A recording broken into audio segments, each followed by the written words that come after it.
Hello friends, வணக்கம். எல்லாரும் எப்படி இருக்கீங்க? நீங்கள் இது வரைக்கும் நம்ம சேனலை சப்ஸ்கிரைப் பண்ணாமல் பார்த்துட்டு இருந்தீங்க அப்படின்னா சப்ஸ்கிரைப் பண்ணிட்டு பாருங்கள். கூடவே இருக்கிற பெல் பட்டனையும் ப்ரெஸ் பண்ணிக்கோங்க. இப்போ வாங்க நம்ம கதைக்குள்ளே போயிடலாம். அழகு கொஞ்சம் தஞ்சாவூர். அதன் அருகில் உள்ள ஒரு சிற்றூர் தான் நொச்சிக்குளம். இப்படி ஓர் ஊர் இருக்கிறது. ஆனால் அது தஞ்சாவூரில் இல்லை. நீரின்றி வறண்டு இன்னும் சில வருடங்களில் பாலைவனமாகி போகுமா என்று சந்தேகித்திட தூண்டும் அளவு காய்ந்து வெடிப்பாகி போன நிலம். விவசாயத்தையே தொழிலாக கொண்ட அவ்வூர் மக்கள் பலரும் பிழைப்பை தேடி நகரங்களுக்கு சென்றுவிட, வெகு சிலர் மட்டுமே என்ன ஆனாலும் பிறந்த இடத்தை விடாது இழுத்து பிடித்திருந்தனர். அவர்கள் கிணற்றில் உள்ள சிறிது தண்ணீரை வைத்து ஏதேனும் சிறிய அளவில் விவசாயம் செய்து உயிர் வாழ்ந்து கொண்டிருந்தனர். அதில் ஒரு குடும்பம்தான் வீரையன் குடும்பம். கிராமத்தில் உள்ள சில முக்கிய தலைக்கட்டுகளில் ஒருவர். அவருக்கு ஒரு மகன் கிருஷ்ணன் மற்றும் மகளை திருமணம் செய்து வெளியூரில் கொடுக்க அவர்கள் நகரத்திற்கே குடிபெயர்ந்து விட்டனர். கிருஷ்ணனுக்கு ஒரு மகன், பெயர் சிவச்சந்திரன். ஆனால் வறண்டு இருந்த கிராமத்தில் இருக்க முடியாமல் வெளியூரில் கணினி துறையில் மேற்படிப்பை முடித்துவிட்டு கையோடு சென்னையில் ஒரு ஐடி அலுவலகத்தில் வேலையும் வாங்கிவிட்டான். அலுவலகத்தில் சேர்ந்துவிட்டால் உடனே அதிகமாக விடுப்பு எடுக்க முடியாது என்பதால் சில நாட்கள் குடும்பத்துடன் கழிக்கலாம் என எண்ணி ஊரில் வந்து இறங்கினான். பாப்பா சிவா, எப்படி இருக்க? நல்லா இருக்கேன் தாத்தா. நீங்க ஏன் இவ்வளோ வெயில பஸ் ஸ்டாப் வரைக்கும் வரீங்க? நானே வீட்டுக்கு வந்திருப்பேன்ல. சிவா சொல்றான். பரவாயில்லப்பா, நீயே பல நாள் கழிச்சுதான் இப்போ ஊருக்கு வர, அதான் நானே வந்தேன். அப்பா எங்க தாத்தா? அவன் தான் வரேன்னு சொன்னான். நான் தான் தோட்டத்துல தண்ணி காட்டணும்னு அவனை அனுப்பிட்டு நான் இங்க வந்தேன். நம்ம வீட்டுக்கு போறதுக்குள்ள அவனும் வந்துடுவான், வா போகலாம் என பேசிக்கொண்டு நடந்து சென்றனர். பேருந்து நிறுத்தத்தில் இருந்து உள்ளே கிட்டத்தட்ட 1 கிலோமீட்டர் நடந்து செல்ல வேண்டும். ஒரு கார் மட்டுமே போகும் அளவு உள்ள சிறிய பாதைதான். அவர்கள் வரும் வழியில் ஒரு பெரிய ஏரி, அதுவும் வறண்டு போய்தான் இருந்தது. ஒரு காலத்தில் இந்த கிராமத்திற்கு மட்டுமின்றி பக்கத்தில் இருந்த சில கிராமங்களுக்கும் சேர்த்து விவசாயத்திற்கு நீர் எடுத்து சென்ற அந்த ஏரிதான் ஏனோ இப்பொழுது இந்த நிலையில் வெடிப்புகளோடு இருந்தது. இந்த ஏரி ஏன் தாத்தா இப்படியாச்சு? மழை வந்தா கூட இதில் கொஞ்சம் கூட தண்ணீர் தேங்க மாட்டேங்குது. அதுதான்ப்பா நம்ம ஊரோட சாபம். என்னன்னு தெரியல. நிறைய மழை வந்து அப்புறம் அடுத்த நாள் வந்து பார்த்தா கூட இது இப்படி காஞ்சி போய் தான் இருக்கு. அது ஏன்னு தான் எங்களுக்கும் புரியல. இதை இப்படியே விட்டா சரி வராது தாத்தா, ஏதாவது பண்ணணும். என்னப்பா பண்ண? கவர்மெண்ட் கிட்ட இதை தூர்வார பல முறை மனு கொடுத்தாச்சு. அவங்களும் வந்து சுத்தி சுத்தி ஏதேனும் பார்த்துட்டு இதை ஒன்றும் பண்ண முடியாதுன்னு சொல்லிட்டு போயிட்டாங்க. இதை தூர்வார்னா சரியாயிடுமா தாத்தா? சரியாயிடும் தான் நினைக்கிறேன். ஆனா அதுக்கு தான் ஒரு வழியும் காணோமே. பாப்போம் அந்த ஆண்டவன் என்ன வழி வச்சிருக்கானோ என்று பேசியவாறு ஒரு வழியாக வீடு வந்து சேர்ந்திருந்தனர். அவர்கள் வீடு சென்று சேரும்போது சிவாவின் அப்பா கிருஷ்ணனும் வந்துவிட அனைவரும் பேசி கொண்டிருந்தனர். சாப்பிடலாம் வாங்க. பார்வதி, சிவாவோட அம்மா. இந்தா சிவா, நல்லா சாப்பிடு. அங்க சாப்பிடுவியா இல்லையா? இப்படி இழைச்சி போயிருக்க? அப்படியெல்லாம் இல்லம்மா, ரொம்ப நாள் கழிச்சு பாக்குறதால உனக்கு அப்படி தெரியுது. பெத்தவளுக்கு தெரியாதா என் புள்ள எப்படி இருப்பான்னு? நீ சாப்பிடுப்பா நல்லா என்ற பார்வதி அவனுக்கு எடுத்து ஊட்ட அவனும் சாப்பிட அப்படியே அனைவரும் சாப்பிட்டு முடித்தனர். சாப்பிட்டு முடித்த சிவா பயண களைப்பால் சிறிது நேரம் தூங்கி எழுந்து மாலை பொழுது தோட்டத்தில் உலாவிக் கொண்டிருந்தான். வீட்டை சுற்றி இருக்கும் இடத்தில் காய்கறி, கீரை என்று வீட்டுக்கு தேவையானவற்றை போட்டு இருந்தனர். அங்கேதான் போனை பார்த்தவாறு நடந்து கொண்டிருந்தான். அப்போது அவனோடு படித்த நண்பன் ஒருவன் போனில் அழைக்க இவனும் பேசிக்கொண்டு இருந்தான். அப்படியே அவர்களின் பேச்சு ஊரை பற்றி திரும்ப அவனும் அந்த ஊர் ஏரியை பற்றியும் தூர்வார அரசு ஒத்துக்கொள்ளவில்லை எனவும் சொல்லிக் கொண்டிருந்தான். உடனே அவனது நண்பன் எல்லாவற்றிற்கும் கவர்மெண்ட் எதிர்பார்த்தா வேலைக்காகாதுடா, நாமளே ஏதாவது முயற்சி பண்ணி பார்க்கலாம்ல. நாம என்னடா பண்ண முடியும்? நீங்களே முடிஞ்ச ஆளுங்களை வச்சு தூர்வார முடியுமான்னு பாருங்கடா. என்ன காசு செலவாகும், அது பிரச்சனை இல்லடா. பெரியவங்க எல்லாம் என்ன சொல்லுவாங்கன்னு தெரியல. ஏன்னா கவர்மெண்டே தூர்வார முடியாதுன்னு சொன்ன அப்புறம் நம்மளால எப்படி பண்ண முடியும்? நீ தாண்டா அவங்க கிட்ட பேசணும்.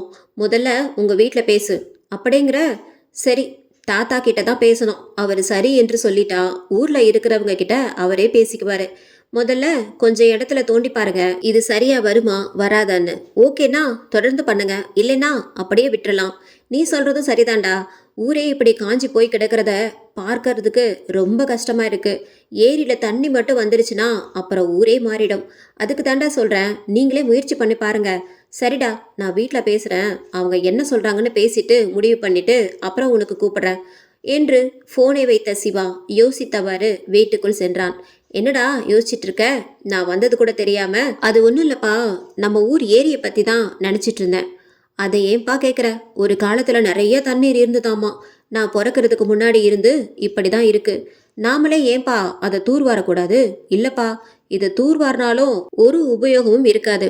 தண்ணி வராதுன்னு சொல்லி ஏதோ மண் பரிசோதனை எல்லாம் பண்ணி பார்த்து தான் கவர்மெண்ட் டூர் வராமல் போயிட்டாங்க. நாம மட்டும் பண்ணி என்ன பிரயோஜனம்? அதெல்லாம் எப்போவோ பண்ணினதுப்பா. நம்ம இப்போ மறுபடியும் முயற்சி பண்ணி தான் பார்க்கலாமே. இது சரியா வரும்னு தோணலப்பா. காசு செலவாகணும் யோசிக்கிறீங்களாப்பா? சேச்சே, எவ்வளவு செலவானாலும் கடைசியில் நல்லது நடந்தா எனக்கு சந்தோஷம்தான். ஆனால் நாம் எப்படி பண்ண முடியும்? இந்த மாதிரி உங்கள் தாத்தா சின்ன பிள்ளையா இருந்தப்ப ஏதோ மக்கள் எல்லாம் சேர்ந்து தூர்வார முயற்சி பண்ணினதாகவும் அது ஏதோ பண்ண முடியாமல் நின்று போச்சுன்னு சொன்னார் தாத்தா. அது ஏதாவது ஊர் பிரச்சனையாக இருக்கும்பா. இப்போ நம்ம முயற்சி பண்ணி பார்க்கலாம். சரி, தாத்தா கிட்ட பேசிட்டு ஒரு முடிவு பண்ணுவோம் என்றபடி சென்றார்கள். பின்னர் இதை பற்றி அவன் தாத்தாவிடம் பேச முதலில் யோசித்த அவரோ ஏதேதோ சொல்லி ஒரு வழியாக சம்மதிக்க வைத்தான். அவரும் ஊர் மக்களிடம் பேசுவதாக சொல்லி சென்றார். எப்படியும் இந்த பிரச்சனையை சரி பண்ணிடலாம் என்று நினைத்து சந்தோஷப்பட்டான் சிவா. ஆனால் இதைவிட பெரிய பிரச்சனையே கிளப்பிவிட்டோம் என்பது தெரியாமல் சிவாவின் தாத்தா ஊரில் இருந்த சில முக்கியமானவர்களிடம் பேசினார். எல்லாம் சரிதான் வீரையா, ஆனால் அதுல தான் ஏதேதோ பிரச்சனை இருந்ததா பேசிக்கிட்டாங்களே. அட ஆமாப்பா, பிரச்சனை இருக்குன்னு நமக்கு முன்னாடி இருக்கிறவங்க சொன்னதுதான். அது என்னன்னு நமக்கு ஏதாவது தெரியுமா? ஒண்ணுமே புரியாமல் ஏன் நாமளும் பேசிக்கிட்டு இருக்கணும்? ஒரு தடவை நாமளே முயற்சி பண்ணி பார்ப்போம். பிரச்சனை சரியாயிட்டா நல்லது தானே? இல்லைனா இன்னும் எத்தனை வருஷமானாலும் இந்த ஊர் இப்படித்தான் இருக்கும். இன்னும் மோசமாக கூட ஆகும். கடைசியில மக்கள் எல்லாரும் ஊரை விட்டு போயிடுவாங்க. ஊரும் இல்லாமலே அழிஞ்சு போயிடும். நம்ம போறதுக்குள்ள ஏதாவது பண்ண முடிஞ்சா சந்தோஷம் தானே? பிறகு அங்குள்ளவர்கள் கலந்து பேசி ஒரு வழியாக ஏரியை தூர்வார ஒப்புக்கொண்டனர். செலவை குறைக்க ஊர் மக்கள் அனைவரும் சேர்ந்து தூர்வாரலாம் என முடிவு செய்யப்பட்டது. வீட்டிற்கு வந்து அவனது தாத்தா இதை கூற, அப்படியா, ரொம்ப சந்தோஷம் தாத்தா. எப்ப தூர்வார போறோம்? அடுத்த வாரம் ஞாயிற்றுக்கிழமை பண்ணலான்னு பேசியிருக்குப்பா. எல்லாரும் வீட்டில் பேசிட்டு முடிவு பண்ணுறதா சொல்லியிருக்காங்க. ஞாயிற்றுக்கிழமைனா வெளியில் வேலைக்கு போன ஒரு சிலரை ஊர்க்கார பசங்களை கூட வர சொல்லலாம்ல, அதான். அதுவும் சரிதான் தாத்தா. அதுக்குள்ள நாம் அதுக்கான எல்லா ஏற்பாட்டையும் செஞ்சுக்கலாம். நாட்கள் நகர பல அதிர்ச்சிகளை தரப்போகும் அந்த ஞாயிறும் விடிந்தது. ஊர் மக்கள் அனைவரும் விடிகாலை நேரமாகவே வந்து வேலையை ஆரம்பிப்பது எனவும் உச்சிவெயில் நேரத்தில் ஓய்வு எடுத்துக்கொண்டு பிறகு வெயில் குறைந்ததும் மறுபடியும் சிறிது நேரம் வேலை செய்யலாம் எனவும் முடிவு செய்யப்பட்டது. ஏரி முழுசா தோண்டி போட வேண்டாமையா, அதை பண்ணவும் முடியாது. அதனால எங்க கொஞ்சம் ஆழமா இருக்குமோ அங்கிருந்து சுத்தி கொஞ்ச தூரத்துக்கு குறி வச்சுப்போம். அங்க மட்டும் இன்னைக்கு செஞ்சு பார்ப்போம். அது எப்படி வருது, இது ஒத்து வருமா வராதா அப்படின்னு பார்த்துட்டு அப்புறம் ஒரு முடிவு பண்ணிக்கலாம் என்றார் வீரையன். ரொம்ப வயதானவர்கள் வீட்டிலேயே இருக்க திடகாத்திரமாக இருக்கும் ஆண்கள் குறிப்பிட்ட இடத்தில் ஆளுக்கு ஒரு பாகமாக பிரித்து அதை தோண்டி கொண்டு இருந்தனர். பெண்கள் அவர்களுக்கு உதவியாக மண்ணை அள்ளி கொட்ட என வேலை செய்து கொண்டிருந்தனர். குழந்தைகள் அந்த இடத்தில் ஓடி விளையாடி கொண்டிருந்தனர். அவர்கள் முடிவு செய்தது போலவே குறிப்பிட்ட பரப்பில் மட்டும் தோண்டி கொண்டிருந்தனர். 12 மணிக்கு மேல் உச்சி வெயில் ஏற களைப்பு ஏற்பட்ட அனைவரும் கரையோரமும் மற்றும் ஆங்காங்கு இருந்த சாய்ந்த மரத்தின் அருகேயும் மற்ற ஓரங்களிலும் அமர்ந்து இளைப்பாறினர். ஒரு சிலர் சாப்பிட, மற்ற சிலர் அங்கேயே படுத்து ஓய்வெடுத்தனர். சிலர் அமர்ந்து பேசிக் கொண்டிருந்தனர். இதற்கிடையில் சிவாவுக்கு போனில் ஒரு அழைப்பு வர அதை பேசிவிட்டு தாத்தாவிடம் வந்த சிவா, தாத்தா, கேசவ் ஃபோன் பண்ணியிருந்தான். குடும்பத்தோட 2 கார்ல நம்ம முனியப்பா கோயிலுக்கு போயிட்டு பொங்கல் வச்சுட்டு திரும்ப வந்துட்டு இருக்கும்போது ஒரு கார்ல டயர் வெடிச்சு வழியில் நின்றுட்டு இருக்காங்களாம். அதனால கூட்டிட்டு போக வர சொன்னான். நான் போய் அவனை கூட்டிட்டு வந்து அவங்க ஊர்ல விட்டுட்டு வந்துடுறேன் தாத்தா. கேசவ் பக்கத்து கிராமத்தை சேர்ந்தவன். இவனது நண்பர்களில் ஒருவன். முனியப்பா கோயில் என்பது அங்கிருக்கும் ஒரு சில கிராமங்களுக்கு பொதுவான காவல் தெய்வம். வீரையன் குடும்பத்திற்கு அதுவே குலதெய்வம். அங்கு சென்று திரும்பி வந்து கொண்டிருக்கும் வழியில்தான் கார் இப்படி ஆகியிருந்தது. சரிப்பா, எப்படியும் இன்னும் கொஞ்ச நேரத்துல மறுபடியும் வேலையை ஆரம்பிச்சிடுவோம். அதுக்கப்புறம் கொஞ்ச நேரம் வேலை கொஞ்சம் செஞ்சா பொழுதும் சாய்ந்து விடும். வேலையும் அதிகமில்லை. நீ போயிட்டு பொறுமையாவே வா, இங்க நாங்க பாத்துக்கிறோம். சரி தாத்தா என்று சொன்ன சிவா அங்கிருந்து கிளம்பினான். நேரம் செல்ல உச்சி வெயிலில் இருந்த சூரியன் சற்று மேற்கு பக்கமாக நகர்ந்து செல்ல மணியும் நாளை எட்டியது. ஒவ்வொருவராய் மறுபடியும் வந்து வேலை பார்க்க ஆரம்பித்தனர். ஆனால் எவ்வளவு ஆழம் தோன்றியும் வெறும் காய்ந்த மண் மட்டுமே வந்து கொண்டிருக்க ஒரு முன்னேற்றமும் இல்லாமல் போனது. என்னடா, என்ன தோண்டியும் இப்படியே இருக்கு. அதான் தண்ணிலாம் நிக்க மாட்டேங்குது போல. ஆமாடா, பல வருஷம் ஆயிடுச்சுல, அதான் இப்படி ஆயிடுச்சு போல. கை வலியும் உடம்பு வலியும் தான் மிச்சம். சரி வாடா, அம்மா கொஞ்சம் டீ வச்சிருக்கு, குடிச்சிட்டு வந்து அதுக்கப்புறம் இதை பண்ணுவோம். சரி என்று ஒரு ஓரமாக கரையிலிருந்து சற்று தொலைவில் சென்று அமர்ந்தபடி டீ குடித்திட்டு இருக்க, டே முத்து, அந்த கடப்பாரியை ஏண்டா கையிலேயே வச்சிருக்க? அங்கேயே வச்சுட்டு வர வேண்டியது தானே? ஏதோ ஞாபகத்துல பேசிட்டே எடுத்துட்டு வந்துட்டேன்டா. சரி, அங்க குத்தி வை, போறப்ப எடுத்துக்கலாம். முத்துவும் அங்கிருந்த ஒரு வெடிப்பில் அதை குத்திவிட்டு சிறிது நேரம் டீ குடித்து கதை பேசிவிட்டு வேலை செய்ய திரும்ப போகும்போது அந்த கடப்பாரியை எடுத்து பார்த்தவன் அதிர்ச்சியானான். ஏனெனில் அதை எடுக்கும்போது அது குத்தியிருந்த இடம் மட்டும் ஈரமாக இருந்தது. டேய் டேய், இங்க பாருடா, ஈரமா இருக்கு. பூமி வறண்டு வெடிப்பு வந்த இடத்துல எப்படி ஈரமாகும் என்று சொன்னவரே அவனும் சென்று பார்த்தான். ஒருவேளை இந்த பகுதி மட்டும் ஈரம் இருக்கும் போலடா. நாம அங்க தூர்வாரத்துக்கு பதிலா இந்த இடத்துல தோண்டுனா ஈஸியா தண்ணி நிக்கும்னு நினைக்கிறேன். இரு, போய் எல்லார்கிட்டயும் சொல்லுவோம் என்று சொன்னவன் அனைவரையும் அழைத்து வந்து காட்ட, பிறகு இங்கேயே சிறிது நேரம் தோன்றி பார்க்கலாம் என முடிவு செய்து அதை சுத்தி குறிப்பிட்ட பகுதியை தோண்ட ஆரம்பித்தனர். அவன் சொன்ன இடத்திலிருந்து 6 அடி தூரம் மட்டுமே அது போல ஈரமாக இருக்க, மற்ற இடம் அனைத்துமே காய்ந்து வறண்டு போய் மற்ற நிலம் எப்படி இருந்ததோ அதே போலதான் இருந்தது. அதனால் அனைவரும் மற்ற இடங்களில் தோன்றுவதை நிறுத்திவிட்டு அந்த குறிப்பிட்ட இடத்தில் அருகே வந்து நின்றனர். ஒருவேளை இங்க ஏதாவது ஊத்து மாதிரி இருக்குமோ? ஏன்னா வேற எங்கேயுமே ஈரமே இல்லையே. அட, ஊத்து இருந்தாலுமே இப்படி குத்துன உடனேயே தண்ணி வந்து பட்டு ஈரமாகும். எனக்கு என்னமோ சந்தேகமா இருக்கு. என்ன இருந்தாலும் சரிப்பா, இந்த இடத்தை தோண்டி பார்த்துட்டா நம்ம சந்தேகம் தீர்ந்துடும்ல. அப்படியே ஊத்து இருந்துட்டாலும் சந்தோஷம் தானே. சரி சரி, நல்ல ஆழமா தோண்டிருங்க என்று சொல்லி சில பெரியவர்கள் சுற்றி நிற்க 4 இளைஞர்கள் தோண்ட தொடங்கினர். தோண்ட தோண்ட அதே ஈரமண் தான் வந்தது. ஆனால் அந்த மண்ணின் நிறம் மட்டும் சற்று வேறுபட்டு இருந்தது. என்னங்கடா, இதுக்கே சோர்ந்து போயிட்டீங்க? ஊத்தெல்லாம் அதுக்குள்ள வராது, இன்னும் நல்லா ஆழம் போனால்தான் வரும். ஒரு சில நேரம் 50 அடி ஆழம் கூட போற மாதிரி இருக்கும். சரி சரி, உங்களுக்கு கை வலிச்சா மேலே வாங்க, ஆளை மாத்தி தோண்டிக்கலாம். அடுத்த கட்டமாக வேறு இளைஞர்கள் உள்ளே இறங்கி தோண்டினர். ஒரு 10 அடி தோண்டிய பின்னர் கடப்பாரியை எதிலே பட்டு இடிக்கும் சத்தம் கேட்க நிறுத்திவிட்டு ஒருவரை ஒருவர் பார்த்து கொண்டனர். ஐயா, இங்க ஊத்து இருக்கிற மாதிரி தெரியலங்க, ஏதோ டம்மு டம்முன்னு சத்தம் வருது, கீழே ஏதோ இருக்குன்னு நினைக்கிறேன். வீரையன் எட்டி பார்த்துவிட்டு, சரிப்பா, லேசா தட்டி தட்டி எடுத்து தோண்டுங்க, கீழே ஏதாவது அந்த காலத்துல புதைத்து வச்சிருக்கலாம், என்னன்னு பார்த்தாதான் தெரியும். சரி என்று சொன்னவர்கள் சற்று கவனமாக தோண்டினர். ஒருவேளை ஏதாவது புதையலாயிருக்குமோ? அந்த காலத்துல மன்னர்கள் பணம், நகை, தங்கம் எல்லாத்தையும் இப்படி ஆழ குழி தோண்டி புதைச்சுதான் வைப்பாங்களாம். ஏதாவது அந்த காலத்து பொக்கிஷமா இருக்குமோ? ஒருவேளை ஏதாவது தப்பா இருந்தா? அட சும்மா இருங்கப்பா, இப்படியே ஆளாளுக்கு ஒன்று சொல்லிக்கிட்டு இருந்தா என்ன அர்த்தம்? முதல்ல என்ன இருக்குன்னு பார்ப்போம், அப்புறம் மற்றதெல்லாம் பேசிக்கலாம் என வீரியன் சொல்ல அனைவரும் அமைதியாகினர். அதற்குள் உள்ளே தோண்டி கொண்டிருந்தவர்கள் கூப்பிட இவர்கள் சென்று எட்டி பார்த்தனர். ஐயா, இது ஏதோ பானை மாதிரி இருக்குங்கய்யா. பானையா? அப்போ புதையல் தான். உள்ள நகை, தங்கம்னு இப்படி ஏதாவது இருக்கும்னு நினைக்கிறேன் என்று ஒருவர் சொல்ல, அட இருப்பா என்றவர் பானையை உடைச்சிடாம சுத்தி சுத்தி மண்ணை மட்டும் தோண்டி அதை மேல கொண்டு வர முடியுமான்னு பாருங்கப்பா. சரி என்றவர்கள் அதே மாதிரி செய்தார்கள்.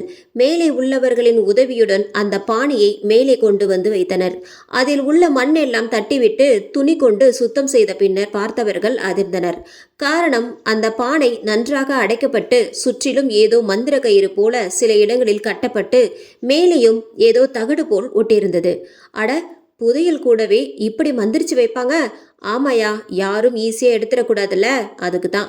எனக்கு என்னவோ இது புதையல் மாதிரி தோணல. ஏதாவது மாயம், மந்திரம், மாந்திரீகம் அப்படின்னு ஏதாவது இருக்கும் போல இருக்கு. அட, எதுக்கு பயந்துக்கிட்டு?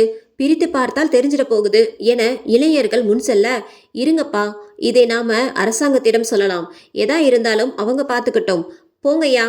ஏரி தூர்வார எவ்வளவு தடவை கேட்டோம், ஏதாவது சாக்கு போக்கு சொல்லி தோண்டாம விட்டுட்டாங்க. இப்போது நாம எல்லாம் சேர்ந்து இதை செய்யற மாதிரி ஆச்சு, அதனால நாமளே என்னன்னு பார்த்துடுவோம் என்று ஆளாளுக்கு ஒன்று சொல்ல, இறுதியாக அதை திறந்து பார்த்த பிறகு அரசாங்கத்திடம் சொல்லிக் கொள்ளலாம் என முடிவு செய்யப்பட்டது. பிறகு அந்த பானையின் மூடியை உடைக்க ஆரம்பித்தனர். பல வருடங்கள் ஆனதால் அதன் மூடி நன்றாக மண்ணில் புதைந்து இறுகி போய் இருந்தது. ஒரு வழியாக அதை உடைத்தவர்கள் அதில் இருந்ததை பார்த்து அப்படியே சிலை போல் நின்றனர். உடனே அனைவரும் சென்று எட்டி பார்க்க ஊரே அதிர்ந்து 2 அடி பின்னே வந்து நின்றது. அப்படி அந்த பானைக்குள்ள என்னதான் இருக்கும்? அந்த பானையின் உள்ளே இருந்தது உட்கார்ந்த நிலையில் இருக்கும் இரு மனித எலும்புக்கூடுகள் தான். திடீரென வானம் இருண்டது. மாலை 5 மணி. ஏதோ இரவு போல் இருட்டி கொண்டிருந்தது. என்னப்பா வானம் இப்படி இருட்டிச்சு? சரி சரி, பொம்பளைங்க குழந்தைங்க எல்லாம் கூட்டிட்டு வீட்டுக்கு போங்க, நாங்க போலீஸில் சொல்லிட்டு என்ன சொல்றாங்கன்னு பார்த்துட்டு வரோம் என்று வீரியன் சொல்ல, சரி என்று பெண்கள் அனைவரும் ஏரியை விட்டு வெளியேற தயாராகினர். சட்டென்று எங்கிருந்தோ அடித்த பேய் காற்றால் அவர்கள் இருந்த இடத்திற்கே வந்து நின்றனர். பிறகு அந்த இடத்தை விட்டு அசையவே முடியவில்லை. நேரம் செல்ல செல்ல காற்று அதிகமானதை தவிர குறையவே இல்லை. சுற்றிலும் சிறு சிறு கருவேல முள்ளு மரத்தை தவிர வேறு பெரிய மரம் எதுவுமே இல்லாத பொழுது இவ்வளவு காற்று எங்கிருந்து அடிக்கிறது என்று அனைவரது மனதிலும் குழப்பமே. வானம் வேறு இருட்டி கொண்டு வர முதலில் வீட்டுக்கு செல்வோம், பிறகு நாளை இதை பற்றி பார்க்கலாம் என நினைத்து அனைவரும் வெளியேற முடிவெடுத்தனர். ஆனால் ஒருவரால் கூட அந்த ஏரி நிலத்தை கடந்து ஒரு எட்டு கூட வெளியே வைக்க முடியவில்லை. அதற்கு மேல் முயன்றாலும் பலமான காற்றால் உள்ளேயே தள்ளி வந்து நிறுத்தப்பட்டனர். அனைவரும் செய்வதறியாது திகைத்து நின்று கொண்டிருக்க சற்றென காற்று குறைந்து அந்த சத்தம் கேட்டது. ஏதோ ஒரு பெண்ணின் சிரிப்பு சத்தம் அவர்களின் பின்னால் இருந்து கேட்டுக்கொண்டிருந்தது. அனைவரும் சிறு பயத்துடனே பின்னால் திரும்ப ஒரு பெண் அங்கிருந்த ஒரு கல்லில் சம்மணமிட்டு அமர்ந்த நிலையில் சிரித்து கொண்டிருந்தாள். அவள் பெயர் செவ்வந்தி. அங்கு இருக்கும் அவர்களின் குடும்பத்தில் ஒருத்திதான். போன வருடம் 12ஆம் வகுப்பு முடித்து மேற்கொண்டு எதுவும் படிக்காமல் தோட்ட வேலை செய்து கொண்டிருப்பவள். அடியே நீதானா? நான் கூட பயந்தே போயிட்டேன். எதுக்கு இங்க வந்து உட்கார்ந்துக்கிட்டு இப்படி சிரிச்சுக்கிட்டு இருக்கிறவ? முதல்ல இங்கிருந்து போகணும், சீக்கிரவா என்று அவள் அம்மா கூப்பிட அவள் பயங்கரமாக சிரித்தாள். இங்கிருக்க ஒருத்தர் கூட உயிரோட இந்த இடத்தை விட்டு வெளியே போக முடியாது என்று சொல்லிவிட்டு ஆக்ரோஷமாக மறுபடியும் சிரித்தாள். என்னடி உளறிட்டு இருக்க? முதல்ல எழுந்து வா என அருகில் செல்ல போன அவள் அம்மாவை அவள் முறைத்த முறையில் 2 அடி தள்ளி நின்றாள் சிறு பயத்துடன். கிராமத்தில் இருந்தவர்களுக்கு சற்றென புரிந்து கொள்ள முடிந்தது. அவள் அவளாகவே இல்லை, வேறு ஏதோ அமானுஷ்யத்தால் பாதிக்கப்பட்டுள்ளாள் என்று. எப்படி திடீரென்று எங்கிருந்தோ வந்தது அது என்று யோசித்தவர்களுக்கு அப்போதுதான் புரிந்தது. தாங்கள் மந்திர கயிறுகளையும் தகடையும் ஒதுக்கி அந்த பானையை திறந்ததும் அதிலிருந்து வந்த ஏதோ ஒன்று அவளை ஆக்கிரமித்துள்ளது என்பது. அந்த மந்திர பானையை உடைத்து திறந்ததால அதுக்குள்ள இருந்து ஏதோ ஆவி ஒண்ணு வந்து இவளை பிடிச்சிருக்கு போல என ஒருவர் சொல்ல, இன்னும் எந்த காலத்துல இருக்கீங்க? இப்ப போய் பேய் பிசாசுன்னு சொல்லிக்கிட்டு இந்த காத்து இருட்டின வானம்னு திடீர்னு பார்த்ததால அந்த புள்ள கொஞ்சம் பயந்து போயிருக்கு, அதனாலதான் இப்படி பேசிக்கிட்டு இருக்கு. அமைதியா அதுக்கு கொஞ்சம் தைரியம் சொன்னா புரிஞ்சுக்க போறா. இதுக்கு போய் என்னென்னமோ பேசிட்டு இருக்கீங்க. காத்து கொஞ்சம் குறைஞ்ச மாதிரி இருக்கு, அந்த பிள்ளைய கூட்டிட்டு வாங்க, சீக்கிரம் போலாம் என அங்கிருந்த ஒரு இளைஞன் சொன்னான். உடனே அவள் அம்மா நகர மறுபடி காத்து பலமாக வீச அவர்கள் அசையாமல் அப்படியே நின்றனர். அப்படியே நேரமும் போக எவருக்கும் என்ன செய்வது என்று தெரியாமல் முழித்து கொண்டிருந்தனர். இப்ப என்னங்க பண்றது? வேற வழியே இல்லை, அந்த பொண்ணுகிட்டயே போய் கேட்போம், அதுக்கு என்னதான் வேணும்னு. ஐயா, நாம கேட்டா சொல்லிடுமா? அது நம்மளதான் போங்கன்னு விட்டுடுமா? நம்ம கிட்ட இப்ப வேற வழியே இல்லை என வீரையன் அவர்களை கூட்டிட்டு போனார். தைரியத்தை வரவழைத்து கொண்டு, யாருமா நீ? உனக்கு என்ன வேணும்? எதுக்கு இங்க எல்லாரையும் இப்படி பிடிச்சு வச்சிருக்க?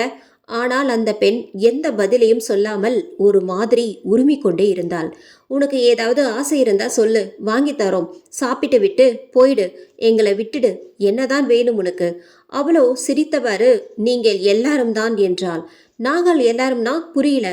உங்க எல்லோரோட உயிரும் எனக்கு வேணும். எங்களை கொலை பண்றதுக்கு துணை போன, தப்புன்னு தெரிஞ்சும் அதை தடுக்காம நின்ன, இப்படி உங்களை ஒவ்வொருத்தையும் நான் விடமாட்டேன். உங்க எல்லோரையும் கொல்லத்தான் இத்தனை வருஷத்துக்கு அப்புறம் வந்திருக்கேன் என்றாள். நாங்கள் எல்லாரும் சேர்ந்து உன்னை கொன்னோமா? என்ன சொல்ற? முதல்ல நீ யார்? நீ சொல்ற எதுவுமே எங்களுக்கு புரியல. எல்லாரும் சேர்ந்து தானே கொன்னீங்க, அப்புறம் எப்படி தெரியாம போகும் என முறைத்தாள். டேய், இது ஏதோ பல வருஷத்துக்கு முன்னாடி புதைச்ச பானை மாதிரி தெரியுது. அப்போ இந்த பொண்ணு சொல்ற சம்பவம் நடந்தும் பல வருஷம் இருக்கும்.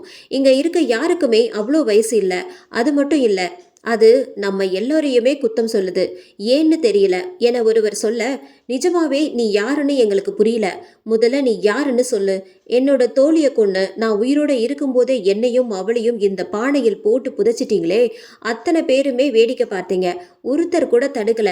இந்த ஊர்ல உங்க யாரையுமே நான் விடமாட்டேன் என்றால் அனைவருமே அதிர்ச்சி அடைந்தனர். உயிரோடு இருக்கும்போதே புதைச்சாங்களா என்று. அதைவிட பெரிய அதிர்ச்சி என்னவென்றால், அந்த பெண் சொல்வது போல் அந்த ஊரில் ஒன்று நடக்கவே இல்லை. அவர்களுக்கு தெரிந்தவரை. என்ன சொல்ற நீ? இங்க அப்படி எதுவுமே நடக்கல. நீ சொல்ற மாதிரி நாங்க எதுவுமே பண்ணவும் இல்லை. அப்போ எப்படி இந்த பானை இங்க வந்தது? எங்களை யாரு புதைத்தது? என்ன தப்பிக்க நினைக்கிறீங்களா என முறைத்தாள். அவள் முறைக்க முறைக்க காற்று வேகமாக வீச ஆரம்பித்தது. அனைவரும் நிற்க முடியாமல் தத்தளிக்க தொடங்கினர். அவள் சொல்வது போல் ஒன்று இங்கு நடக்கவே இல்லை என்றும் நாங்கள் அப்படி எதுவும் செய்யவே இல்லை என்றும் அவளிடம் கெஞ்சினர் அனைவரும். அவள் கோபம் சற்று குறைந்தது. சிறிது நேரத்தில் காற்றும் குறைய தொடங்கியது. அவள் யார் என்று சொல்ல ஆரம்பித்தாள்.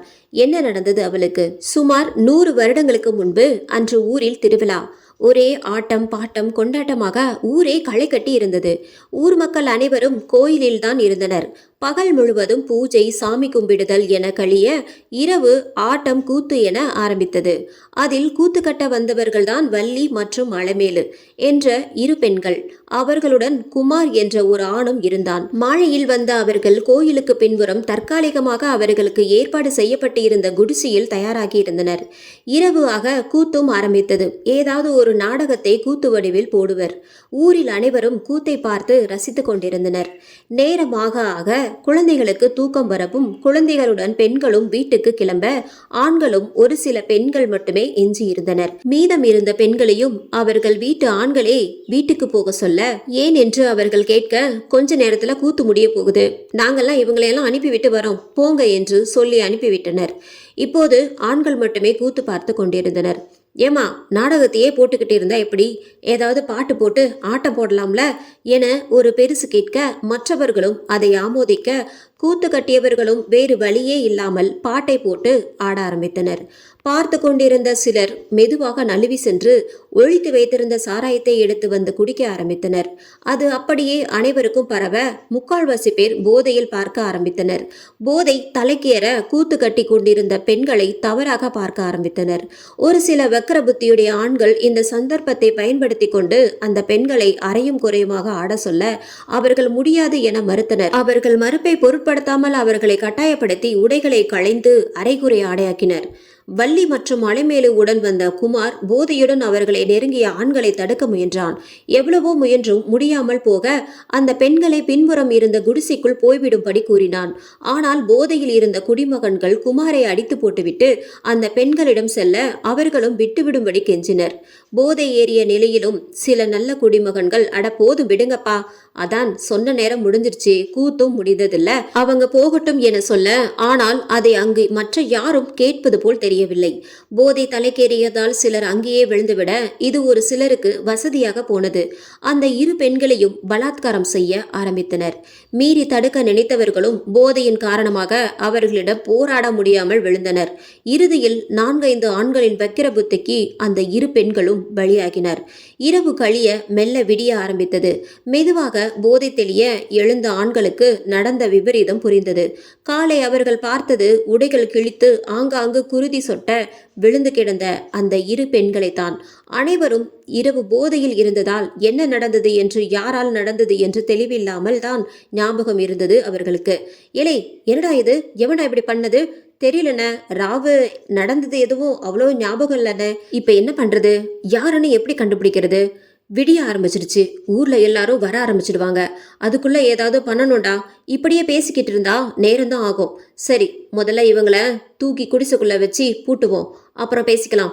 வீட்டு பொம்பளைங்க யாராவது வந்துட்டா பம்பா போயிடும். சரி வாங்க தூக்குங்க என அவர்களை சென்று தூக்க அவர்கள் இன்னமும் உயிருடன் இருப்பது தெரிந்தது. அண்ணன் உயிர் இருக்கு, மருத்துவச்சியை கூப்பிட்டா காப்பாற்ற முடியுமான்னு பார்க்கலாம். என்னடா பேசுற? எப்படிடா போய் கூப்பிட முடியும்? என்னன்னு சொல்ல முடியும்? யாருன்னு கேட்டா யாரை காட்டுறது? எல்லோரும் போதையில் இருந்தோம், தெரியாது நான் சொல்ல முடியும்? ஏதாவது சொல்லி சமாளிக்கலானே, 2 உயிர்னே. டேய், சொல்றதை செய்யுங்க, அந்த குடிசுக்குள்ள போட்டு பூட்டுங்க. யாரு கேட்டாலும் அவங்க 2 பேரும் ராவு கூத்து முடிச்சு கிளம்பி போயிட்டதா சொல்லு. ஆமா, இவங்க கூட வந்த அந்த பையன் எங்க? அவன் தலையில அடிபட்டதால இன்னமும் எந்திரிக்கல, இன்னும் கொஞ்ச நேரத்துல எந்திரிச்சிருவான்னு நினைக்கிறேன். சரி, அவன் எழுந்து கேட்டாலும் அந்த புள்ளங்க ராவே கிளம்பி போயிட்டாங்க, போற அவசரத்துல காசை கூட வாங்கலன்னு சொல்லி தர வேண்டிய காசை அவன் கிட்ட கொடுத்து அனுப்பு. ஆமா, இவங்க எந்த ஊருக்காரங்க? அது தெரியலங்க ஐயா, டவுன்ல இருந்து பக்கத்து ஊருக்கு கூத்துக்கட்ட வந்திருந்தாங்க. பொண்ணுங்க நல்லா இருக்கு அப்படின்னு மலைச்சாமி தான் நம்ம ஊருக்கு கூத்துக்கட்ட கூட்டிட்டு வந்தான். சரி சரி, அவனுக்கு இந்த பிள்ளைங்களை பத்தி வேற ஏதாவது விவரம் தெரியுமா அப்படின்னு விசாரிச்சு வை. இப்ப இதுங்களை கொண்டு போய் பூட்டு, விஷயம் வெளியே போகக்கூடாது பாத்துக்க. ஐயா, இது பாவங்க, வேற ஊருக்கு கொண்டு போயாவது மருத்துவம் பார்த்தா இந்த பிள்ளைங்க பொழைச்சுக்கும். வேற ஊருக்கு கொண்டு போனா மட்டும் என்ன ஏதுன்னு கேட்க மாட்டாங்களா? என்னன்னு சொல்லுவ? எவன் பண்ணான்னு தெரியல. நம்ம ஊர் பேரு கெட்டு போயிடும். நான் சொன்னதை மட்டும் செய். இன்னைக்கு ராவு மீதி விஷயத்த பேசிக்கலாம். மனசு இல்லைனாலும் ஊர் தலைவர் சொன்னதை ஒரு சிலர் செய்ய, மற்ற அனைவரும் நல்லவர்களைப் போல் அவர்கள் வீட்டுக்கு சென்று கோயிலுக்கு மறுபூஜைக்கு தயாராகி வந்தனர். மயக்கம் தெளிந்து எழுந்த குமார், விடிஞ்சு போச்சா? அந்த பிள்ளைகளுக்கு என்ன ஆச்சுன்னு தெரியலையே என பதறியபடி எழுந்தான். கோயிலில் எந்த பிரச்சனையும் இல்லாமல் எல்லாம் நார்மலாக இருப்பதை அறிந்து சிறிது அமைதியற்ற அவன் பின்புறம் அவர்களுக்காக தற்காலிகமாக போடப்பட்டிருந்த குடிசையை நோக்கி சென்றான். அப்போது அவனை கூப்பிட்டே, மலைச்சாமி, எங்கடா போற? அண்ணா, ராவு என்னன்னே ஆச்சு? நான் இப்பதான் எழுந்தேன். அந்த பிள்ளைங்களை ஒன்றும் பண்ணல. அட ஏண்டா நீ வேற, சும்மா ஆட சொல்லித்தான் வம்பு இழுத்துக்கிட்டு இருந்தோம். அதுங்க பயந்து குடிசைக்குள்ள ஓடிடுச்சுங்க. சரின்னு நாங்களும் விட்டுட்டோம். காலையில போய் பார்த்தா பேசின காசை கூட வாங்காம நைட்டே போயிட்டாங்க போல. குடிசையிலையும் யாருமே இல்லை. என்னது போயிட்டாங்களா? அப்படியெல்லாம் என்கிட்ட சொல்லாம போக மாட்டாங்களே. நான் என்ன பொய்யா சொல்றேன்? நீயே வேணும்னா அங்க போய் பார்த்துக்கோ. சரி, இந்தா, பேசின கூலியை விட கொஞ்சம் கூடவே இருக்கு. அந்த பிள்ளைங்க கிட்ட சொல்லிடு, பயப்பட வேண்டாம், சும்மா தான் பண்ணணும்னு. சரிண்ணே. ஆமா, எந்த ஊரு பிள்ளைங்க? டவுனு பிள்ளைங்கன்னு சொன்னாங்க. இப்போ அவங்கள போய் எங்க போய் தேடுவ? பக்கத்து ஊர்ல இருந்து தான் வந்தோம். போனா அங்கதான் போயிருப்பாங்க. இல்லைன்னா டவுன்ல தான் போய் பார்க்கணும். எப்பயும் எங்க கூட இன்னொரு பையன் வருவான். அவனுக்கு உடம்பு முடியல, டவுன் ஆஸ்பத்திரியில சேர்த்திருக்கோம். அதனால அவன் வரல. அங்க கூட போயிருப்பாங்க. நான் போய் பாத்துக்கிறேன் என கிளம்பினான் குமார். அப்பாடா, ஒரு வழியா நம்ம சொன்னதையெல்லாம் நம்பிட்டான் என பெருமூச்சு விட்டான் மலைச்சாமி. அன்று நாள் அப்படியே கழிய பொழுது இறங்கியவுடன் ஊர் தலைவர்களுடன் ஒரு சிலர் மட்டும் இருந்து பேசி கொண்டிருந்தனர். டேய், அந்த குடிசைக்குள்ள இருக்கிற பிள்ளைகளை கொண்டு போய் ஊருக்கு வெளியே போற்று. எப்ப தெரியுதோ அப்ப எழுந்து போகட்டும். சரிங்கய்யா என்ற மலைச்சாமி குடிசைக்குள் சென்று பார்க்க அவர்கள் சாவின் விளிம்பில் இருந்தனர். அடுத்த நாள் எழுந்து சரியாகி விடுவர் என நினைத்த ஊர் தலைவருக்கும் அதிர்ச்சி. காப்பாத்துங்க என வள்ளி கையை தூக்க முடியாமல் தூக்கியே அதே நொடியில் அலைமேலு தன் உயிரை விட்டு இருந்தாள். அவள் உயிர் போவதை எதுவும் செய்ய முடியாத நிலையில் பார்த்து கொண்டிருந்தாள் வள்ளி. ஐயா, அந்த பொண்ணு செத்து போச்சுங்க. இதுவும் இன்னும் கொஞ்ச நேரத்துக்கு தான் தாங்கும். இது என்னடா வம்பா போச்சு? எவன்டா இந்த அளவுக்கு பண்ணி வச்சிருக்கானுங்க என ஊர் தலைவர் கேட்க அனைவரும் மௌனமாகினர். இது வெளியே தெரிஞ்சா நம்ம ஊர் மானமே போயிடும் ஐயா. ஒரு பையன் கூட நம்மள மதிக்க மாட்டாங்க. நம்ம ஊருக்குள்ள யாரும் வரவும் மாட்டாங்க என்று மலைச்சாமி சொல்ல, ஆமா, ஆனா இப்போ என்னதான் பண்றது? இதை அப்படியே மறைச்சிடலாங்க ஐயா. கூட வந்த பயலுங்க கிட்டேயும் இந்த பிள்ளைங்க ஊருக்கு போயிடுச்சுன்னு நம்ப வச்சாச்சு. மற்றவங்களும் அப்படியே நினச்சிக்கிட்டோம். அது சரிடா, ஆனால் இவங்களை என்ன பண்ணுறது? இப்போ ஊருக்கு வெளியில தாலியில போட்டு புதைச்சிடலாங்க. யாருக்கும் தெரியாது. அது எப்படிடா? இது தப்பு இல்லையா? இந்த புள்ள வேற இன்னும் உயிரோட தான் இருக்கு. இல்லைங்க, எப்படியும் கொஞ்ச நேரத்துல இந்த புள்ளையும் செத்து போயிடும். நமக்கு வேற வழி இல்லை. ஊருக்கு வெளியே இருக்கிற ஏரியில இப்ப தண்ணி இல்லை. அங்க ஒரு குழியை தோண்டி தாலியில போட்டு புதைச்சிட்டோம்னா மழை வந்தா ஏரி நிரம்பிக்கும். நமக்கும் எந்த பிரச்சனையும் இல்லை. அந்த இடத்துல நம்ம தோண்டினதையும் யாராலையும் கண்டுபிடிக்க முடியாது. ஊர் தலைவருக்கு இவ்வாறு செய்ய மனசு இல்லை என்றாலும் ஊர் மானம் போய்விடும் என்ற காரணத்தால் சரி, எப்படியோ பண்ணுங்க, ஆனா யாருக்கும் தெரியக்கூடாது என சொல்லிவிட்டு கிளம்பினார். தாலி என்று சொல்வது மூத்தோர் தாலி அல்லது புதுமக்கள் தாலி என்று அந்த காலத்தில் அழைக்கப்பட்டது.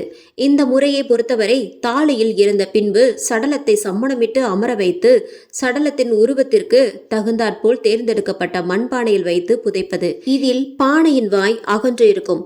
சில சமயம் மிகவும் இறக்கும் தருவாயில் கஷ்டப்பட்டு முதியோர்களை கூட இதில் போட்டு புதைப்பது உண்டு. பெரிய அளவில் இருக்கும் பானையில் ஒன்றிற்கும் மேற்பட்ட சடலங்கள் கூட போட்டு புதைத்து வந்தனர். இறந்த பெண்களின் உடலை தாலியில் இட்டு ஏரியில் ஒரு பகுதியில் புதைக்க முடிவெடுத்தனர். ஊர் தலைவர் சொல்லிவிட்டு சென்றதும் உடனடியாக இருவரையும் தூக்கி கொண்டு ஏரியை நோக்கி போயினர். ஏரியை சென்றடைந்தவர்கள் ஒரு பெரிய தாலியை ஏற்பாடு செய்து அதில் இருவரையும் கிடத்தினர். இது அத்தனையும் எதுவும் செய்ய முடியாமல் சாகும் நிலையில் இருந்த வள்ளி கேட்டுக்கொண்டே இருந்தாள். ஏரியில் தண்ணீர் இல்லாத ஒரு பகுதியில் ஒரு பெரிய பள்ளத்தை தோண்டி தாலியை அதில் வைத்து புதைத்து விட்டனர். உள்ளே இருந்த வள்ளி அந்த இரவு முடியும் முன்னரே மூச்சு முட்டி பாவமாக இறந்தும் போனாள். அதன் பிறகு அந்த ஊர் மக்களுக்கு ஆரம்பித்தது அஷ்டமத்து சனி. மாலை 6 மணிக்கு மேல் யாருமே ஏரி பக்கமாக போகவோ அந்த வழியாக ஊருக்குள் வரவோ முடியாமல் போனது. வள்ளி வருவோரையெல்லாம் ஒரு வழி பண்ணி பண்ணி கொண்டிருந்தாள். அந்த ஊர் ஆண்கள் அனைவரும் உயிரை கையில் பிடித்து வைத்திருந்தனர். முதல் சில நாட்கள் என்ன ஏதென்று புரியாமல் இருந்தவர்கள் அதன் பிறகுதான் உணர்ந்தனர், வள்ளி ஆவியின் வேலைதான் என்று. ஆனால் அதற்குள் 2 உயிர் போயிருந்தது. அவர்களை புதைத்து விடலாம் என்று சொன்னவனும் அதை செய்த மலைச்சாமியும் தான் வள்ளியின் கோபத்திற்கு முதலில் பலியாயினர்.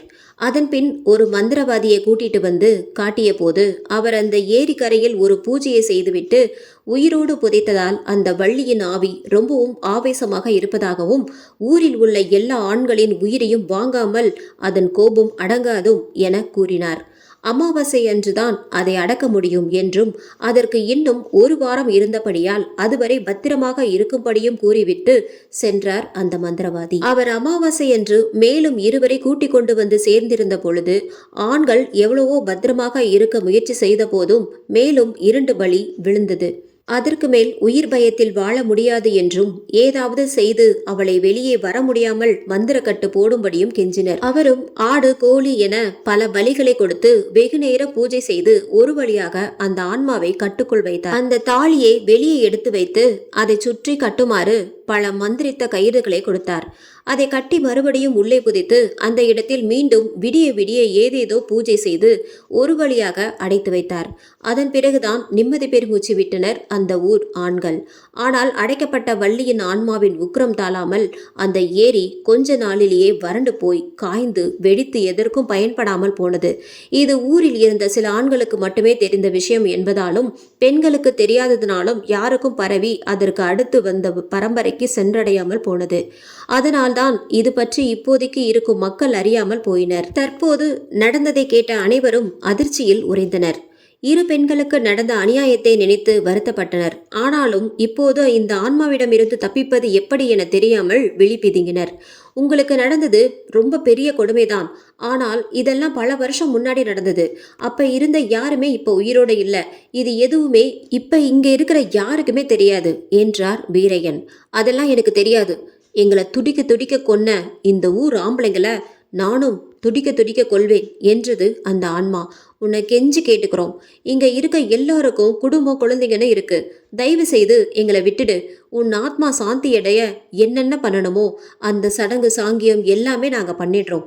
அப்போ எங்களை கொன்னப்போ எங்களுக்கு எல்லாம் குடும்பம் இல்லையா? நீங்க பண்ற சடங்கு சாங்கியம் எல்லாம் என்ன சாந்தி பண்ண முடியாது. உங்க ரத்தத்தை உறிஞ்சு குடிச்சா மட்டும்தான் எனக்கு சாந்தி கிடைக்கும் என்று அது சிரிக்க மறுபடியும் காற்று பலமாக வீசியது. இங்கு இருப்பவர்களுடைய பாட்டன் பூட்டன் செஞ்ச பாவம் எல்லாம் பேரனுகளை வந்து சேர்ந்திருந்தது. இப்போது ஒருவருக்கும் என்ன செய்வது என்று ஒன்றுமே புரியவில்லை. ஆனால் வள்ளியின் ஆன்மா தனது வேலையை ஆரம்பித்திருந்தது. அதன் பலனாய் அங்கு இருந்த இளைஞர்கள் ஒருவன் மயங்கி விழுந்தான். அனைவரும் சென்று பார்க்க வாயில் ரத்தம் வடிய துடித்து கொண்டிருந்தான். அவன் வேறு யாரும் அல்ல, வள்ளி குரூப்பை கூத்து ஆட அழைத்து வந்த கடைசியில் அவளை போட்டு புதைத்த மலைச்சாமி குடும்பத்தின் வாரிசுதான். மலைச்சாமியின் வள்ளியின் ஆவி அப்போதே கொன்றிருந்தாலும் அவனது பரம்பரையில் வந்த இவனும் அவன் சாயலியே பெற்றிருந்தான். அதனால் வள்ளி அவனை மலைச்சாமியாகவே நினைத்து பல காலத்திற்கு பிறகும் தனது முதல் பலியாக அவனையே தேர்ந்தெடுத்தாள். அவன் அருகில் பதறி துடித்து ஓட முயன்ற யாராலுமே அவன் அருகில் செல்ல முடியாமல் தூக்கி வீசப்பட்டனர். அவன் அலறி துடித்து கொண்டு இருப்பதை கண்கொட்டாமல் பார்த்து ரசித்துக் கொண்டிருந்தது செவ்வந்தி உடலில் இருந்த வள்ளியின் ஆன்மா. இதான் ஆரம்பம். இதே மாதிரி இங்க இருக்கிற எல்லா ஆம்பளைகளும் இப்ப சாக போறீங்க, அதுக்கு தயாராயிருங்க என்று கூறிவிட்டு துடித்து கொண்டிருப்பவனை பார்க்க ஆரம்பித்தது.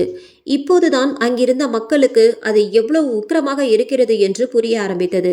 இன்றுதான் அனைவருக்கும் இறுதி நாள் என நினைக்க தொடங்கினர். துடித்து கொண்டிருந்த அந்த பையன் மெதுமெதுவாக தன் துடிப்பை நிறுத்தி இறுதியில் இந்த உலகை விட்டு உயிர் நீத்தான்.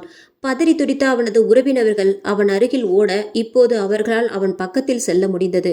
அதாவது அந்த ஆன்மா இப்போதுதான் அனுமதித்தது. அவனை மடியில் வைத்து அவனது தாய் கதறி அழ உறவினர்களும் அழுது கொண்டிருந்தனர். ஆனால் அந்த வள்ளியின் ஆன்மாவோ அங்கு அழும் ஆண்களை பார்த்து திருப்தி அடைந்து கொண்டிருந்தது. சில நிமிடங்கள் கழித்தே அங்கிருந்து ஆவியை நினைத்து அவர்கள் அந்த செவ்வந்தியை திடுக்கிட்டு நிமிர்ந்து பார்க்க, அழுது முடிஞ்சதா, சரி இப்போ அடுத்தது என்று ஒவ்வொருவராக பார்க்க ஆரம்பித்தது. எதுவும் செய்ய முடியாத நிலையில் அனைவரும் ஒருவித பயத்துடனேயே செவ்வந்தியை பார்த்தபடி நின்றிருந்தனர். அப்போது தாத்தா என்ற குரல் உடனே பதறினார் வீரையன். காரணம், அங்கு வந்து கொண்டிருந்தான் சிவா. அவன் இவர்களை காப்பாற்றுவானா அல்லது இவனும் அந்த ஆன்மாவின் கையால் இறந்து போவானா?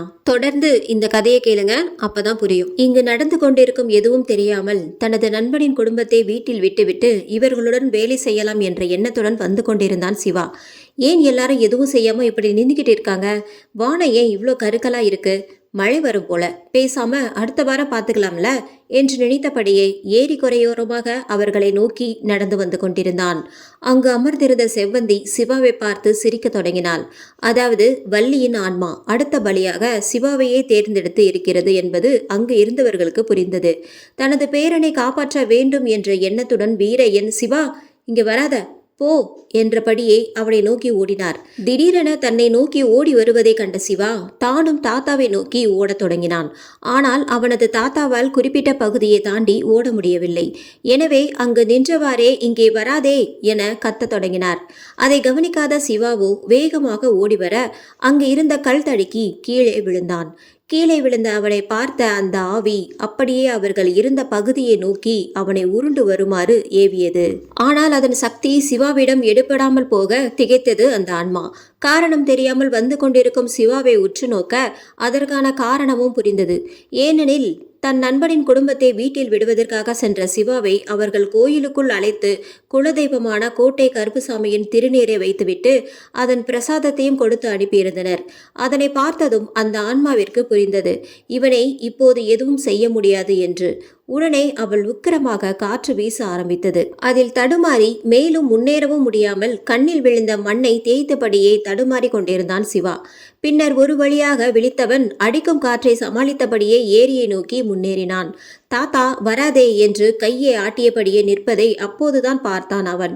மாலை பொழுதிலேயே இவ்வளவு இருட்டிவிட்ட வானமும் சுழன்றடிக்கும் காற்றும் ஊர் மக்கள் கண்ணில் பயத்துடனும் உடலில் நடுக்கத்துடனும் ஒரே பகுதியில் இருப்பதை இப்போதுதான் தெளிவாக பார்த்த சிவா என்னாச்சி என குழம்பினான். அவன் என்ன முயன்றும் மக்கள் நிற்கும் பகுதியில் அருகில் செல்ல முடியவில்லை. அவனை அந்த பகுதிக்குள் நுழைய விடாமல் காற்றால் தடுத்து நிறுத்தி இருந்தது அந்த ஆன்மா. இங்கே வந்தா உன் உயிருக்கும் ஆபத்து, திரும்பி போயிடு என வீரையன் கத்த, என்ன தாத்தா சொல்றீங்க? ஏன் எனக்கு எதுவும் புரியல என சற்று தள்ளி நின்றபடியே அவனும் கத்தினான்.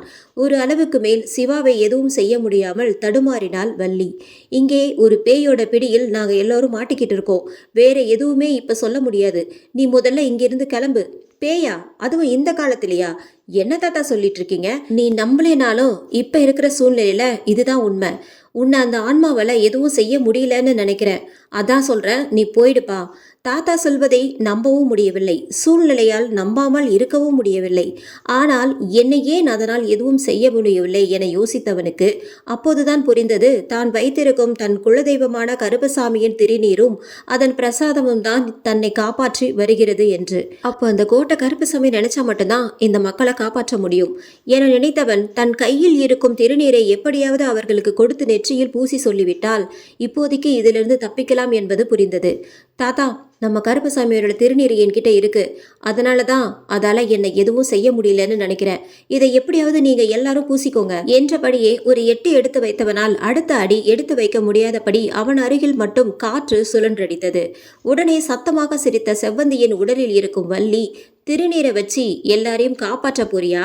முடியாது, அதனால உன்னை கூட ரொம்ப நேரம் காப்பாற்ற முடியாது என்று சிரித்தபடி கூறினாள். கண்டிப்பாக அந்த திருநீர் தான் தன் பேரனை காப்பாற்றுகிறது என்பதை உணர்ந்த அவன் தாத்தாவோ, கருப்பா எப்படியாவது என் பேரனை காப்பாத்திடு என வானத்தை நோக்கி கைகூப்பி வணங்கினார்.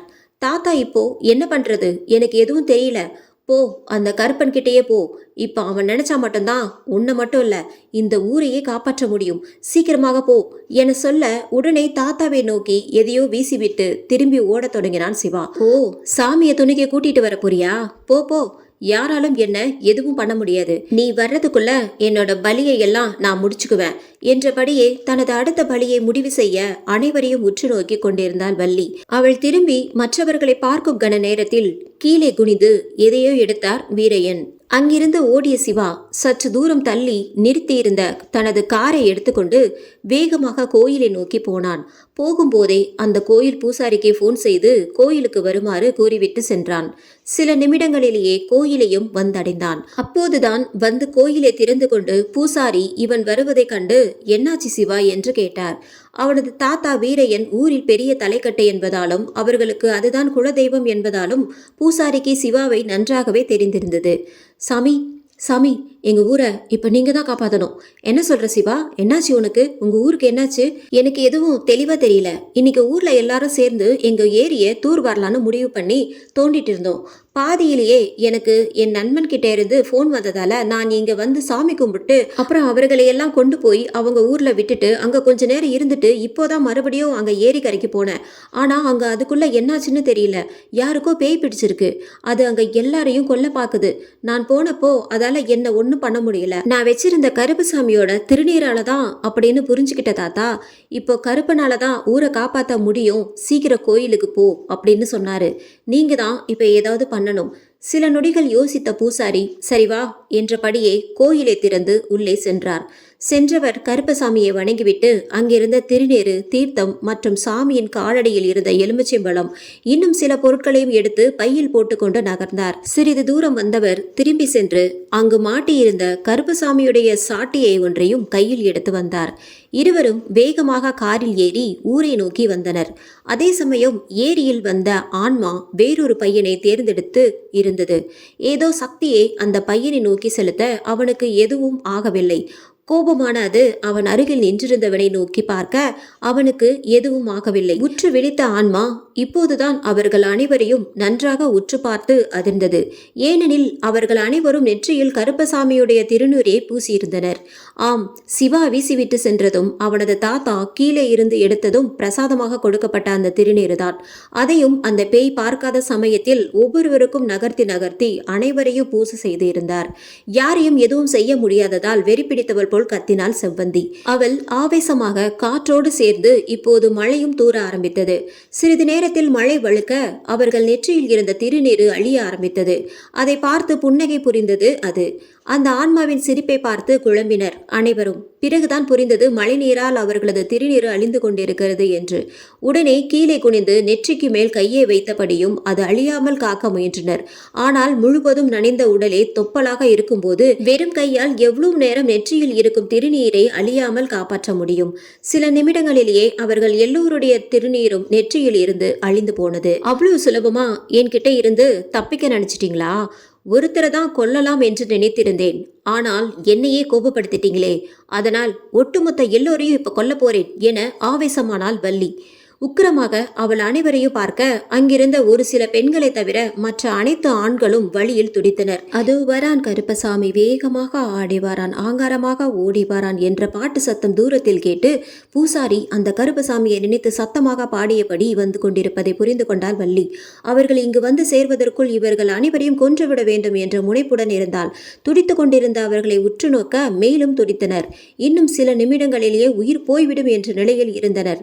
ஆனால் அந்த கருப்பனுடைய பாடல் கேட்க கேட்க அவள் சக்தி குறைவது போல் தோன்றியது. அவளால் நினைத்ததை நினைத்த மாத்திரத்தில் செய்ய முடியாமல் போனது.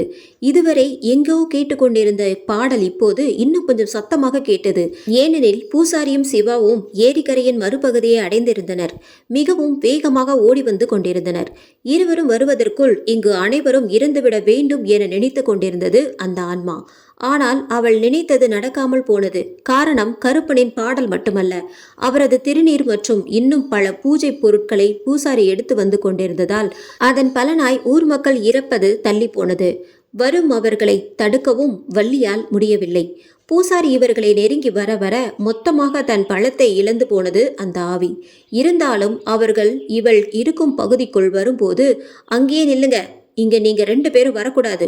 இது அந்த கருப்பனோட எல்லைக்குள்ள இருக்கிற கிராமம். இதுக்கு காவல் அந்த கோட்டை கருப்பன். அவனை மீறி இங்கே எதுவும் பண்ண முடியாது என்றபடியே பையில் இருந்த திருநீரை அள்ளி அனைவரின் மேலும் வீச அவர்களின் வலி சற்று குறைந்தது. ஓ, அப்ப எங்களுக்கு அநியாயம் நடந்தப்போ எங்க போனான் அந்த கருப்பன்? ஏன் எங்களை காப்பாத்த வரல? அது விதி. அதை தடுக்க அந்த கருப்பனால முடியல.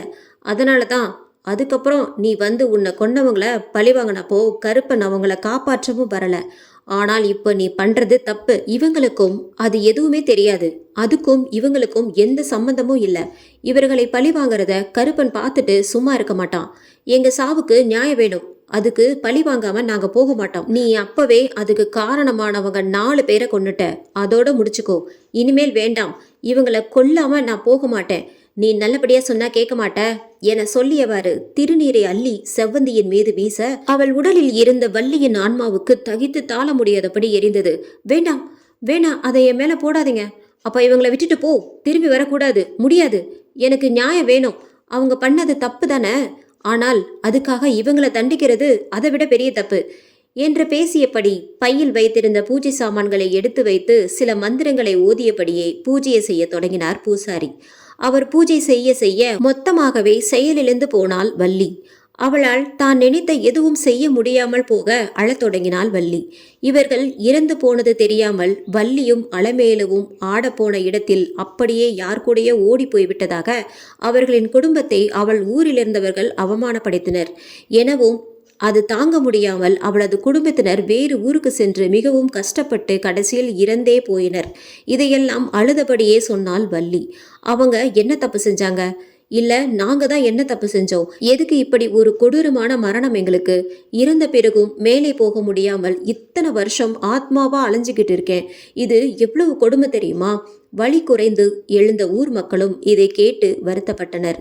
இந்த பெண்ணோட ஆத்மா சாந்தி அடைய நாங்க என்ன பண்ணணும்னு சொல்லுங்க சாமி, அதை நாங்க கண்டிப்பா பண்றோம் என வீரையன் கேட்க பூசாரியும் வள்ளியிடம் இது உனக்கான இடம் இல்லை, நீ உன்னுடைய உலகத்துக்கு போக அந்த கருப்பன் வழிகாட்டுவான், அதுக்கு செய்ய வேண்டியது எல்லாம் நான் செய்கிறேன், இந்த ஊர் மக்களை விட்டு போயிடு என்றபடியே திருநீரையும் தீர்த்தத்தையும் வீச வேண்டாம் வேண்டாம், அதை என் மேலே போடாதீங்க, அப்போ போயிடு, இல்லைனா இது அந்த கருப்பனுடைய சாட்டை, இதில் ஒரு அடி விழுந்தா கூட உன்னால் தாங்க முடியாது என பூசாரி மிரட்ட வேண்டாம் வேண்டாம், சரி நான் போயிடுறேன். ஆனா எனக்கு நடந்த அநியாயத்திற்கு என்ன பதில் சொல்ல போறீங்க? அதுக்காகத்தான் அப்ப இருந்த இந்த ஊர் மக்கள் வறட்சியிலேயே தாங்க முடியாமல் மடிந்து போனாங்க. இனி இது போல நடக்காது, எனக்கு நம்பிக்கை இல்லை. இந்த ஆம்பளைங்க எப்பவுமே பெண்களை போதைப் பொருளாகத்தான் பார்க்குறாங்க. அவங்க உணர்வுகளை மதிக்கிறதே இல்லை. ரொம்ப சுயநலமா தன்னுடைய தேவையை மட்டும் பார்க்கிறார்கள். ஒரு பெண்ணோட அனுமதி இல்லாமல் அவளை தொடுறது தப்புன்னு அவங்களுக்கு புரியறதே இல்லை. நீ சொல்றது சரிதான், அப்போ மறுபடியும் அந்த மாதிரி தப்பு நடக்காம நீயே பார்த்துக்கோ. நான் எப்படி? இந்த ஊருக்கு எல்லையோர காவல்காரியா நீ இரு. எந்த பெண்ணுக்கும் தப்பு நடக்காமல் நீ பார்த்துக்க. நான் எப்படி காவல் காக்க முடியும்? உனக்கு நடந்தது வேறு யாருக்கும் நடக்கக்கூடாதுன்னு நினைக்கிறது தானே? ஆமாம், அப்போ உனக்கு அந்த தகுதி இருக்கு. நீ தெய்வமாக இருந்து இந்த ஊர் பெண்களை காப்பாத்து. அது இந்த கருப்பனோட ஆணை. ஆமாம்மா, எங்க முன்னோர்கள் செய்த தப்ப நாங்க சரி செய்கிறோம். உன்னை தெய்வமா கும்பிடுறோம். உனக்கு படையில் போட்டு திருவிழா எடுத்து கொண்டாடுகிறோம். எங்களை எல்லாம் மன்னிச்சு எங்களை காவல் காக்கிற தெய்வமா நீ இருந்தா நல்லது தாயி என்றார் வீரையன். அனைவரும் அவளை கேட்க தனது ஆவேசத்தையும் ஆத்திரத்தையும் விடுத்து அந்த ஊர் எல்லை காவல் தெய்வமாக இருக்க சம்மதித்தாள் வள்ளி. பிறகு அங்கிருந்த மக்கள் அனைவரும் நெடுஞ்சான் கிடையாக கீழே விழுந்து வணங்க வள்ளி விடை பெற மயங்கி விழுந்தாள் செவ்வந்தி. பூஜையை முடித்த பூசாரியிடம் அனைவரும் தங்கள் நன்றியை தெரிவித்தனர். முதலில் நீங்க சிவாவுக்கு தான் நன்றி சொல்லணும். அவன் மட்டும் திருநீரை கொடுத்துட்டு போகாமல் இருந்திருந்தால் நான் வரதுக்குள்ள உங்க எல்லோரையும் அந்த ஆன்மா கொண்டு போயிருக்கும் என சொல்ல அனைவரும் சிவாவுக்கு நன்றி சொல்லினர். அதன் பிறகு பூசாரி அந்த ஏரியின் மேட்டு பகுதியிலேயே ஒரு கோயில் போல எழுப்ப சொல்லி அதன் பிறகு என்னென்ன செய்ய வேண்டும் என்று எவ்வாறு செய்ய வேண்டும் என்றெல்லாம் விளக்கம் கூறினார். சில மாதங்களில் அவ்வாறே அங்கு கோயில் எழுப்பப்பட்டு வள்ளியை போன்ற சிலையை காவல் தெய்வமாக பிரதிஷ்டை செய்தனர். எப்போது திருவிழா எடுக்கப்பட்டாலும் கருப்பசாமிக்கு செய்யப்படும் பூஜையும் மரியாதையும் பலியும் வள்ளிக்கும் செய்யப்பட்டது. வள்ளியும் கருப்பசாமியின் ஆணைக்கிணங்க அவ்வூரை முக்கியமாக பெண்களை பாதுகாத்து வந்தாள். இந்த எபிசோட் உங்களுக்கு பிடிச்சிருந்தது அப்படின்னா நம்ம சேனலை மறக்காம லைக் பண்ணுங்க, ஷேர் பண்ணுங்க, சப்ஸ்கிரைப் பண்ணுங்க. நன்றி, வணக்கம்.